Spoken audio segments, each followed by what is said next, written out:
వచ్చిన న్యాయవాదులకు అందరికీ thank you, శుభాకాంక్షలు.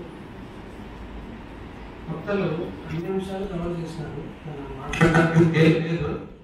ఎందుకంటే సారు ఆర్జిన్ కూడా చెప్పాడు, 39A కింద మనకు లీగల్ ప్రిసెంట్ యాక్ట్ ఎలా వచ్చింది, తర్వాత లీగల్ అడ్వైజరీ ప్రోగ్రామ్స్ ఏముంటాయి, తర్వాత వచ్చేసి మేడం గారు కూడా ఎలా సక్సీడ్ అయినారు ఈ ట్రూ మీడియేషన్ ద్వారా మనం వాళ్ళ ప్రాబ్లమ్స్ సెట్ చేయడం కానీ. సో మొత్తం అన్ని విషయాలు కవర్ చేస్తాను. కానీ ఒక విషయం చెప్తాను నేను. మనం ఇప్పుడు కోర్టులో కేసులు వేస్తామండి. కేసులు వేసిన తర్వాత చాలా ప్రొసీజర్ ఉంటుంది. మనకు చెప్పినట్టు చాలా సిఆర్పిసి మనకు ఎవిడెన్స్ యాక్ట్ ఉంటుంది, సిఆర్పిసి ఉంటుంది, సిపిసి ఉంటుంది, సివిల్ రూల్స్ ఆఫ్ ప్రాక్టీస్ ఉంటుంది. సో మనకి ఎన్ని రకాలుగా మనం వాటిని యూజ్ చేస్తామంటే అన్ని రకాలుగా అబ్యూస్ డిస్పోజల్ చేస్తే మనం అన్ని రకాలుగా యూజ్ చేసేసుకొని చాలా లాంగ్ ప్రొసీజర్ అవుతుంది. ఇప్పుడే సార్ చెప్పింది ఏమంటే ఈవెన్ హైకోర్టులో కూడా మనకు 20 years అప్పీల్స్ ఉన్నాయండి. ఈవెన్ అప్పీల్స్లో మనకి ఎవిడెన్స్ ఉంటుందో ఏముంటుందో అంటే ఎవిడెన్స్ అంటే మనకి ఇక్కడ రికార్డ్ అయిపోయి ఉంటుంది, అక్కడ జస్ట్ మనం వేరే.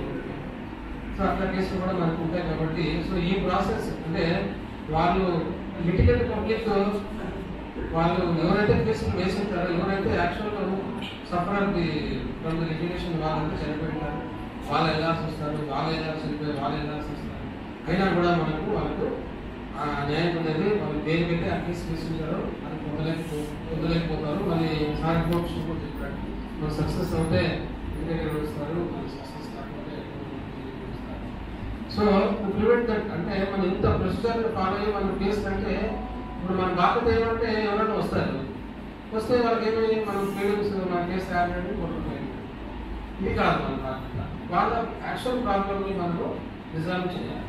పోలీస్ వాళ్ళు కూడా ఉంటుంది, ఏదైనా కంప్లైంట్ తీసుకుని వస్తే ఎఫ్ఐఆర్ కట్టడం కాదు, ప్రివెన్షన్ ఆఫ్ క్రైమ్ కూడా ఉంటుంది.